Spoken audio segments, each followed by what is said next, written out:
Good afternoon, everybody. Yep, here's my review of Godzilla, King of the Monsters. Now, as I have gonna put in the description, it is gonna have like some spoilers.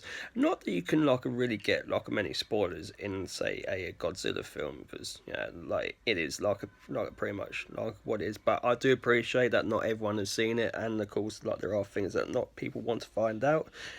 And of course, as is common courtesy, to do said things for this. So here we go.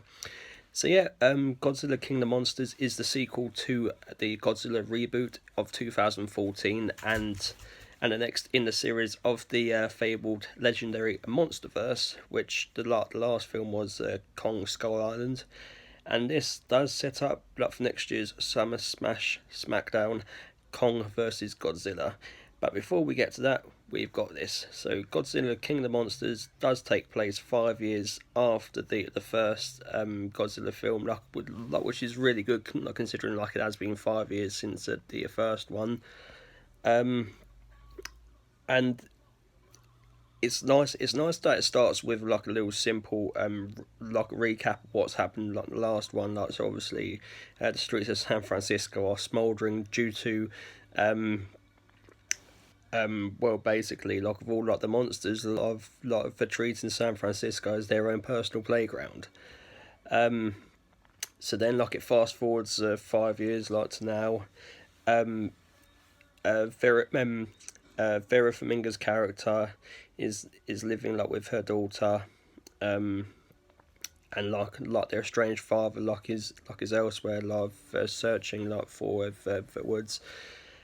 Um, and pretty much the premises to start with is sort of we now know there are these monsters living among us. Are we allowed to just let them settle, or are they a threat? And that's what pretty much the main basis of this is.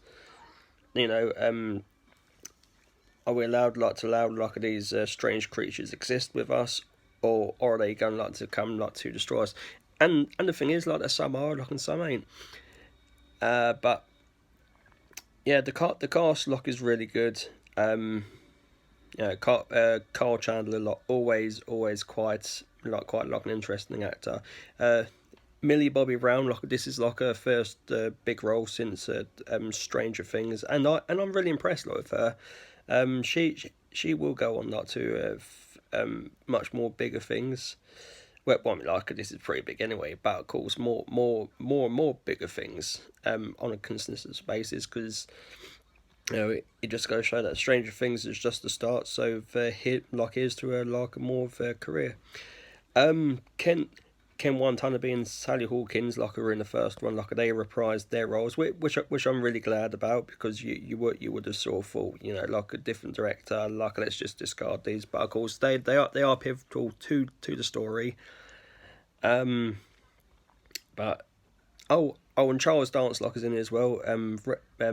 Charles Dance always a brilliant of actor. A lot of people know him from Game of Thrones, and he plays the the villain, because basically he's part of an organisation who wants to capture these monsters and control them, because that's what us silly humans like to do. They like to think that we can control these monsters. If there's a race or something that the humans think they can control, they will go and do it, because that's what us humans do.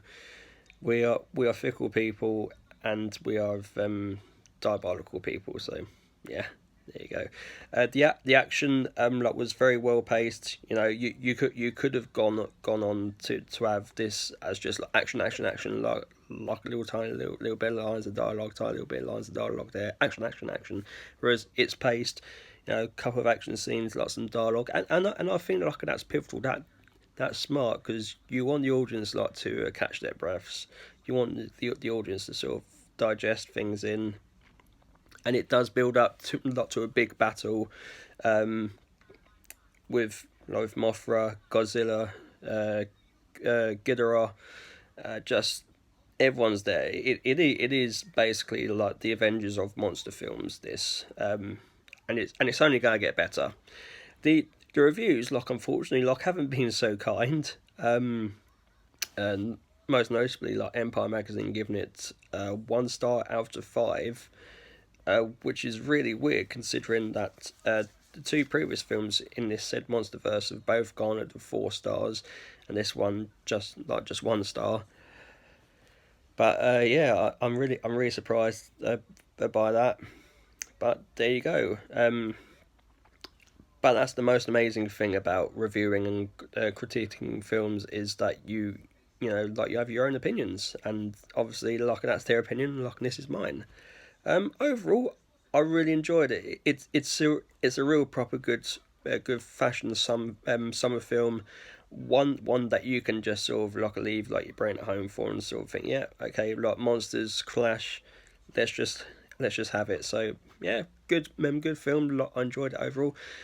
Ratings. I would give it a solid 4 out of 5. I would highly recommend it. Not only like to Godzilla fans, but action fans and people like who just want a couple of hours at the cinema, like where you can like just sit back and watch monsters just kick, literally like monsters just kick the crap out of each other. So there you go. So like anybody wants to leave any comments, please do so below. Don't forget to like, share, and subscribe. A very good afternoon to you all. Bye bye.